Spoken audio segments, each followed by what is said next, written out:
Every wealth accumulation system in history has eventually been targeted by the governments that allowed it to exist. This is not a political statement. It is a structural observation. The fiscal architecture of the developed world, built on progressive taxation, capital controls, and residency-based reporting, was designed during an era when capital was immobile, when your money had to live where you lived. That era is over. Today, a $50 million portfolio can change jurisdictions in 72 hours, and the governments who built those legacy systems know it. The response has been predictable: a global coordinated compliance apparatus designed to close the exit doors before you reach them. This episode is about understanding exactly what that apparatus looks like, why it is accelerating, and how the most sophisticated private wealth structures in the world are using jurisdictional arbitrage to remain structurally outside its reach. The instrument at the center of the modern surveillance infrastructure is the Common Reporting Standard, introduced by the OECD in 2014 and now adopted by over 100 jurisdictions. The Common Reporting Standard mandates the automatic exchange of financial account information between participating governments. This is not a treaty of mutual interest. It is a global dragnet. Under the CRS, your bank in Singapore, your brokerage in Zurich, your custodian in the Cayman Islands, all of them are now reporting your account balances, income streams, and transaction history back to your country of fiscal residency. And your country of fiscal residency is using that data to identify undisclosed assets, underreported income, and non-compliant structures with a level of precision that was operationally impossible a decade ago.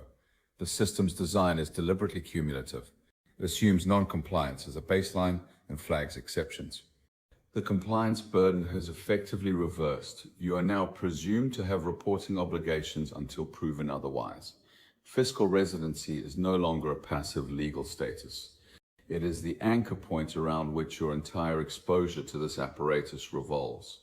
The second pressure vector is the proposed expansion of unrealized capital gains taxation, and it represents the most structurally destabilizing fiscal proposal in a generation.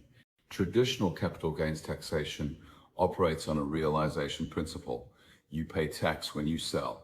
Unrealized capital gains taxation proposes to tax the increase in asset value annually, regardless of whether a sale has occurred. For a high net worth individual with significant positions in private equity, real estate, or closely held business interests, this is not a marginal adjustment. It is a liquidity crisis engineered by the state. An asset that returns 12% annually, taxed at 25% on unrealized capital gains, produces an effective drag that compresses long-term compounding in ways that conventional tax planning cannot offset. The implementation pathways vary. Some proposals target net worth thresholds, others target specific asset classes, but the directional logic is consistent across jurisdictions. Governments facing structural fiscal deficits are moving to monetize balance sheet wealth rather than income flows. For anyone holding illiquid assets in a high exposure fiscal residency, the risk is not theoretical. It is already in draft legislation in multiple OECD member states. Before we discuss the mechanics of jurisdictional arbitrage, we must address the most common failure point in modern wealth structuring: the absence of economic substance. In the era of the Common Reporting Standard, the era of the paper-only offshore entity, the shell company with no employees, no physical office, and no local decision-making, is effectively over. Global tax authorities, guided by the OECD's base erosion and profit-shifting framework, now utilize a look-through approach. If your structure exists only on paper in a low-tax jurisdiction, but the strategic economic decisions, management, and control are happening in your high-tax jurisdiction of fiscal residency, the authorities will ignore the structure entirely. They will recharacterize your income, impose full domestic tax rates, and apply severe penalties for non-disclosure. The transparency trap does not just track your assets, it evaluates the legitimacy of your entities.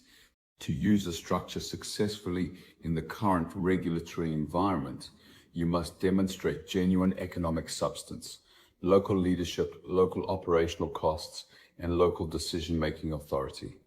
If you cannot defend the presence of your structure with verifiable operational activity, you are not building a shelter, you are building a target for audit. This is the transition point where wealth management ceases to be a legal exercise and becomes an operational commitment. Without this commitment, no amount of sophisticated structure will save you from the global dragnet. The era of reactive tax planning is finished. The strategic response to this environment is not asset concealment, it is not evasion, it is jurisdictional arbitrage, the deliberate, legally structured optimization of your fiscal residency, entity domicile, and asset location to operate across the seams of competing legal frameworks. The foundational insight of jurisdictional arbitrage is this: the international tax system is not a unified code. It is a patchwork of bilateral treaties, domestic legislation, and OECD guidelines that overlap imperfectly and create legitimate structural gaps. Those gaps are not loopholes. They are the intended consequences of sovereign nations choosing to compete for capital, talent, and domicile. The question is not whether these opportunities exist. The question is whether your current structure is built to access them. The first mechanic of jurisdictional arbitrage is treaty shopping, the strategic use of bilateral tax treaties to reduce or eliminate withholding taxes on cross-border income flows. If a holding company domiciled in a high treaty jurisdiction receives dividends from operating subsidiaries in multiple countries, those flows can be structured to move through treaty-favorable corridors that reduce withholding exposure from rates as high as 30% down to zero. Treaty shopping is not a gray area. It is an acknowledged feature of international tax planning, subject to OECD base erosion and profit-shifting guidelines, and it requires substantive economic presence, not merely a registered address, to be defensible. The architecture matters. A well-constructed intermediary holding structure in a jurisdiction with an extensive treaty network, genuine substance, and favorable participation exemptions for incoming dividends can dramatically reduce the effective tax rate on passive income flows without triggering common reporting standard flags or anti-avoidance provisions. Treaty shopping, executed at the institutional level, is not speculation, it is structural tax engineering. The second mechanic is the strategic relocation of fiscal residency itself. This is the apex move in jurisdictional arbitrage, because fiscal residency determines the primary jurisdiction with taxing rights over your worldwide income and assets. A high net worth individual who relocates their fiscal residency from a high tax OECD jurisdiction to a territorial or zero income tax jurisdiction does not simply reduce their tax rates. They restructure the entire legal architecture of their wealth exposure. Jurisdictions including the UAE, Portugal under NHR, Greece under Article 5A, and several Caribbean sovereign states offer favorable regimes specifically designed to attract mobile capital and talent. Each regime has distinct qualifying conditions, exit tax implications, and treaty implications that require precise navigation. Crucially, the common reporting standard does not disappear in these jurisdictions, it continues to operate. But the reporting flows to a jurisdiction with no income tax on foreign source income, which means the reporting itself produces no liability.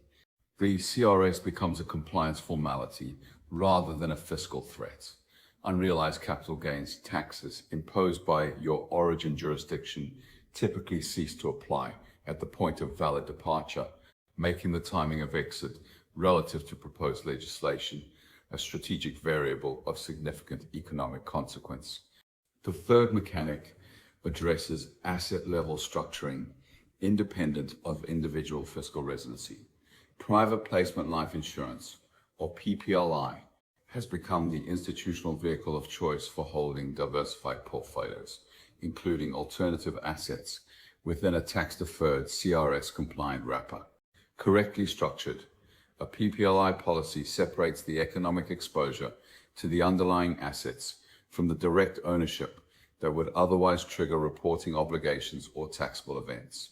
The policy wrapper provides treaty access, defers income and gains, and in many jurisdictions eliminates inheritance tax exposure on the wrapped assets at death. This is not an exotic instrument.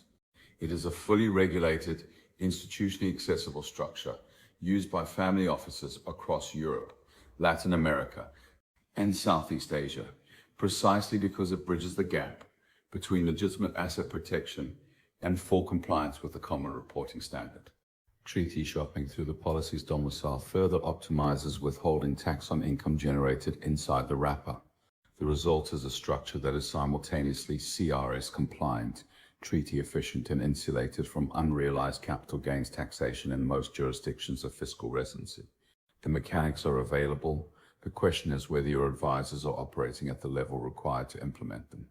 This methodology, optimizing residency, implementing treaty corridors, and utilizing institutional wrappers, demands a level of technical precision that the retail advisory market simply cannot support. Your local tax practitioner, no matter how skilled they are at domestic compliance, is fundamentally unequipped for this reality. They are trained in a single jurisdiction framework. They view tax as an accounting problem to be settled, not an architectural discipline to be designed. When you approach a retail advisor with a request for multi-jurisdictional structuring, you are essentially asking a residential architect to design a global logistical network. They will either give you a theoretical, unworkable plan, or they will advise you against the move entirely because they lack the jurisdiction-specific treaty expertise to implement it safely. This is the advisory gap. The sovereign shelter methodology is not a tax filing service. It is an integrated structural discipline. It requires the precise coordination of tax counsel, residency experts, and institutional fiduciaries who understand how to cross the seams of competing sovereign frameworks. If your current advisory team is not talking about the mechanics of jurisdictional arbitrage, it is not because the opportunities are unavailable. It is because they do not have the access or the mandate to build them for you. You are operating in a global theater of financial competition. You cannot afford to have a local level team managing your defenses. Jurisdictional arbitrage is not a tactic. It is an architectural discipline. The transparency trap, the convergence of the Common Reporting Standard, beneficial ownership registries, and unrealized capital gains proposals is not a temporary policy cycle. It is the permanent new operating environment for private wealth. The jurisdictions that compete for capital will continue to offer structural advantages. The bilateral treaty network will continue to create legitimate corridors, and the distance between a reactive single jurisdiction wealth structure and a proactively architected sovereign shelter will continue to widen. The sovereign shelter methodology is the integrated framework through which we translate the mechanics covered in this episode: treaty shopping, fiscal residency optimization, and asset-level structuring into a cohesive, defensible, multi-jurisdictional architecture. In the next episode of Global Wealth Migration, we move from mechanics to implementation, the exact sequence of structural decisions, timeline considerations, and jurisdiction selection criteria that define a sovereign shelter build. If your current structure was designed for the world that existed before the Common Reporting Standard, it was not designed for the world you are operating in today. The link for the full sovereign shelter briefing document is in the description. Join our community of informed investors to stay ahead. This data is for education and is not financial advice. Always consult a professional before investing. To speak with one of our specialists, click the link in the description. I'll see you in the next report.